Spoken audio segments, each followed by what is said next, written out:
સુરેન્દ્રનગર હવે એક criminal hub ધીરે ધીરે બનતું જઈ રહ્યું છે. સુરેન્દ્રનગર માટે આવી વાતો એટલી કહેવી પડી રહી છે કારણ કે સુરેન્દ્રનગરમાં જ્યારે સવાર પડે ને ત્યારે જો ક્રાઇમના કેસ, ખનીજના કેસ, મર્ડરના કેસ, ચોરી, લૂંટપાટ આવા કેસો સામે ન આવે ત્યાં સુધી સુરેન્દ્રનગરની હવે રાત નથી પડી રહી.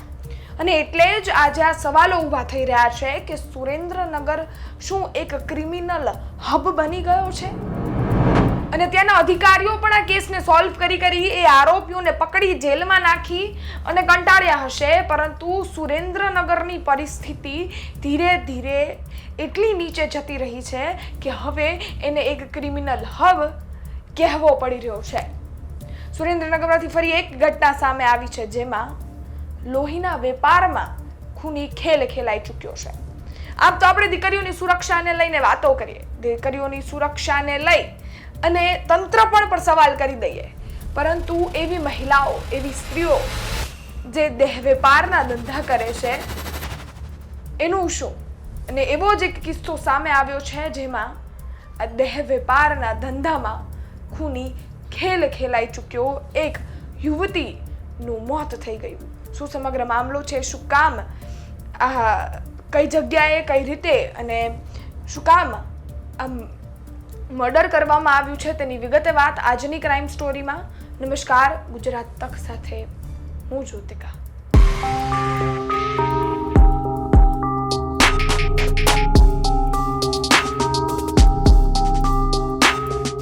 અમદાવાદ ધાંગધ્રા હાઈવે થી થોડાક આગળ જાવ એટલે સંડોલી ટોલ નાકું આવે. તેની આગળ એક ગવર્મેન્ટની પડતર અવાવરી જગ્યા છે. એ જગ્યા પર દેહ વેપારનો ધંધો ચાલી રહ્યો હતો. એ ધંધામાં એક દલાલ છે, તે ત્યાં પુરુષો છે જે ત્યાં ટ્રક ટ્રાવેલ છે, ટ્રક લઈને જતા હોય છે, તેને ત્યાં લઈ જાય છે. અને એક યુવતી જે અમદાવાદમાં રહે છે એ અમદાવાદથી રોજ 4 વ્હીલ લઈ અને એ અવાવરી જગ્યા ધાંગધ્રા હાઈવે સંડોલી ટોલ નાકાની આગળ અવાવરી જગ્યા પર દેહ વેપારનો ધંધો કરવા જતી. પરંતુ આ બધાની વચ્ચે એક વસ્તુ એવી થઈ ગઈ કે જે દલાલ છે એ બીજી એની કોઈ ફિમેલ યુવતી ફ્રેન્ડને ત્યાં લાવે છે ને એવું કહે છે આ પણ અહીંયા ધંધો કરશે. અને એટલે જ જે યુવતી પહેલેથી ત્યાં કામ કરે છે એને દુઃખ લાગ્યું, એને એવું થઈ ગયું કે મારો વેપાર હવે કેમ ચાલશે. અને એનાથી એટલે તેને એ જે દલાલ છે, પુરુષ દલાલ જે આરોપી છે, એની સાથે બબાલ કરવાની ચાલુ કરી. માથાકૂટ થઈ, માથાકૂટથી બોલાચાલી સુધી વાત ગઈ, બોલાચાલીથી હાથાપાઈ સુધી વાત વહી ગઈ. હાથાપાઈમાં એ યુવતી છે તેને એ દલાલને લાફો મારી દીધો. અને લાફો મારતા એ જે આરોપી છે, જે દલાલ છે, એનો મગજ ગયો અને તેમજ તેના ખીચામાં જે ચાકુ હતી તેનાથી એ યુવતીનું ખૂન કરી નાખ્યું, એનું મર્ડર કરવામાં આવ્યું.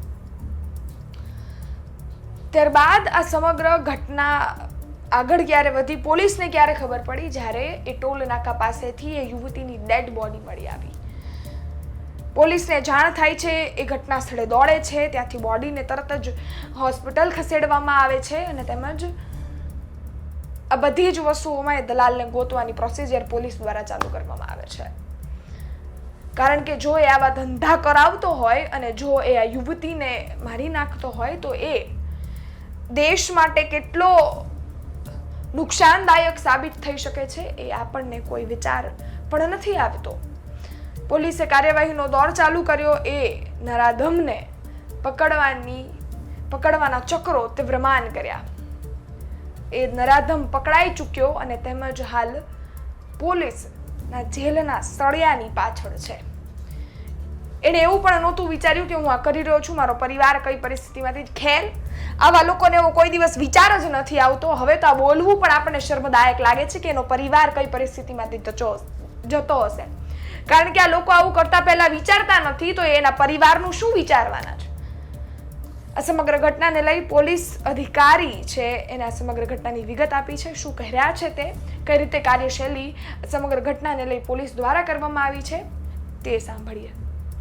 ગઈકાલ તારીખ 9/3/2026 ના રોજ ધાંગધ્રા પોલીસ સ્ટેશનના સોરડી ટોલ નાકા નજીક જે સામેની પડતર જે જગ્યાએ આવે છે સરકારી ખરાબામાં, ત્યાં આ કામના જે આરોપી છે મેરુભાઈ, એ મેરુભાઈ એક એની સ્ત્રી મિત્રને ત્યાં લઈ આવેલ અને જે બદકામ કરવાનું માટે બાજુમાં જે બીજી 3-4 મહિલાઓ જે બહારથી આવેલી હતી અમદાવાદ, એની સાથે વાતચીત કરેલ, જેથી જે હાજર મહિલા તે ના પાડી કે ભાઈ આ જગ્યાએ આ બદકામ માટે આ સ્ત્રી આવી શકશે નહીં.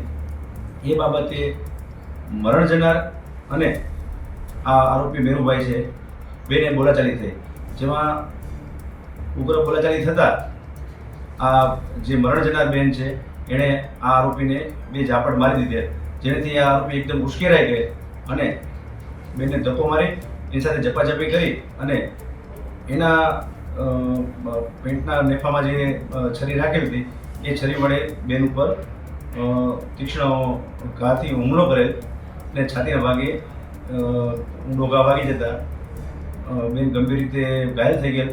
તાત્કાલિક હાજર બેનની બાજુમાંથી 108 બોલાવી સારવાર માટે જામનગર સિવિલ હોસ્પિટલ લઈ ગયેલ, જ્યાં ફરજ ઉપરના ડૉક્ટરે એને મરણ જાહેર કરેલ છે.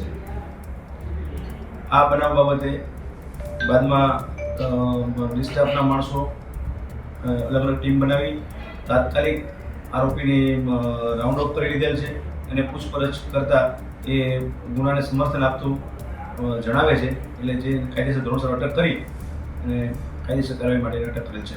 આપણે સાંભળ્યા પોલીસ અધિકારી જેમણે આ સમગ્ર ઘટનાને લઈ માહિતી પૂરી પાડી, સાથે જ કાર્યશૈલીનો દોર એને ક્યાંથી ચાલુ કર્યો, કઈ રીતે આ જે આરોપી છે તેને પકડી પાડ્યો, તે આપણી સુધી માહિતી તેમને પૂરી પાડી છે. પરંતુ એક અવાવરી જગ્યામાં આવી રીતે કોઈ જ ઘટના બનવી, પહેલી વાત તો જે આ દેહ વેપારના ધંધા ચાલી રહ્યા છે ગુજરાતમાં એને બંધ કરવાની જરૂર છે. એ ક્યાં ચાલી રહ્યા છે એની ઉપર હવે ધ્યાન દેવાની જરૂર છે, કારણ કે જો એક બાદ એક આવા કેસો આવશે ને તો સવાલ હવે દીકરીઓની સુરક્ષાને નહીં, હવે આપણે પોતાની જાતને જ પૂછવા પડશે કે આ વસ્તુઓ કરવા પહેલા આપણે એકવાર વિચારતા કેમ નથી. જે આરોપીઓ છે, જે આ લોકો આવા કામ કરે છે, એ લોકોના મગજમાં આવો વિચાર કેમ નથી આવતો કે પહેલી વાત તો આપણે જે કામ કરી રહ્યા છીએ એ જ ખોટું છે, ને ત્યારબાદ પણ આપણામાં એવી શરમ નથી આવતી કે આપણામાં એવી કોઈ જ કહેવાય કે આંખમાં આપણા નીચી નથી થતી કે આપણે કોઈકનો જીવ પણ લઈ લઈએ છીએ. ખેર, તમારું શું માનવું છે આ ઘટનાને લઈ કોમેન્ટમાં ચોક્કસથી જણાવજો. સુરેન્દ્રનગરથી સાજિદ બેલીમનો રિપોર્ટ, ગુજરાત તક. સાથે જ અમારી ચેનલને સબસ્ક્રાઈબ કરવાનું ભૂલશો નહીં. ફેસબુક, ઇન્સ્ટાગ્રામ પર જોઈ રહ્યા છો તો ફોલો કરવાનું ભૂલશો નહીં. વધારેમાં વધારે માહિતી શેર કરજો, લોકો સુધી આ માહિતી પહોંચાડજો. જ્યાં જ્યાં પણ આવા ધંધાઓ ચાલી રહ્યા છે એને ઉજાગર કરવાનું કામ હવે પોલીસ દ્વારા ચાલુ થાય અને તેમજ આવી ઘટનાઓ સામે આવવાની થોડી ઓછી થાય એવી અપેક્ષાઓ આપણે રાખીએ. સાથે જ જેટલા પણ આવા ધંધાઓ ચાલી રહ્યા છે જેનાથી સમાજ છે એ પણ શર્મસાર થતું હોય છે, એમાં પણ રોક આવે એવી પણ આપણે અપેક્ષા સાથે ફરી એકવાર મળીશું નવી ક્રાઇમ સ્ટોરી સાથે. ત્યાં સુધી રજા આપો. જોતા રહો ગુજરાત તક. જય હિન્દ. ધન્યવાદ.